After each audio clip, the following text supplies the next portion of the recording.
cruise day in Puerto Vallarta, and the local merchants are out trying to drum up as much business as they can. Lady, come on, you're next. It's unclear, though, how long the cruises are going to be stopping on this stretch of coast. With 40,000 people killed in drug violence since 2006, tour companies are getting skittish. 300 kilometers from here in Mazatlan, nearly all the cruises have already pulled out. Now the drug war's effect is being felt in Puerto Vallarta. Princess, a major cruise line, has canceled stops here through the end of the year, basing their decision on a U.S. State Department warning advising Americans to avoid the general area around Vallarta. Ships like this one are still making port here in Puerto Vallarta, and the companies say it's key for them to make people feel safe. And the people we talked to here actually said they do feel safe. I feel like if it's a danger to be here, they wouldn't have stopped here, the same as they didn't stop in Mazatlan.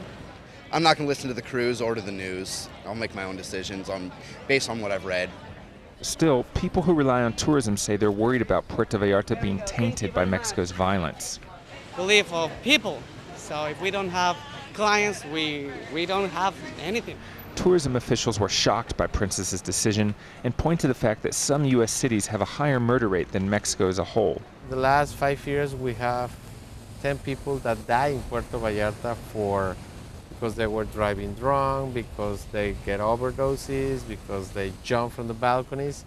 But violence, we have maybe 1 or 2 cases in 5 years. Puerto Vallarta is home to many Canadian and U.S. retirees who say they get more bang for their buck south of the border. And it also attracts Mexicans from tougher areas, like Salvador Delgado. He left Mexico's most violent city, Juarez, to escape the bloodshed and find work. Just last week, he heard a friend of his was killed back home. In Juarez, you don't go out. There's not even bars anymore. I mean, it's not safe to live in Juarez. Vallarta is. Despite the good times in Vallarta, the number of international visitors to Mexico dropped 13% last year to about 80 million. That's down from 91 million in 2008. In recent months, President Felipe Calderón has appeared at travel conventions in the U.S. to tell operators Mexico is safe. But regardless of such upbeat assurances, the bloody drug war is making the country's beautiful beaches a harder sell than usual. Adam Rainey, Al Jazeera, Puerto Vallarta, Mexico.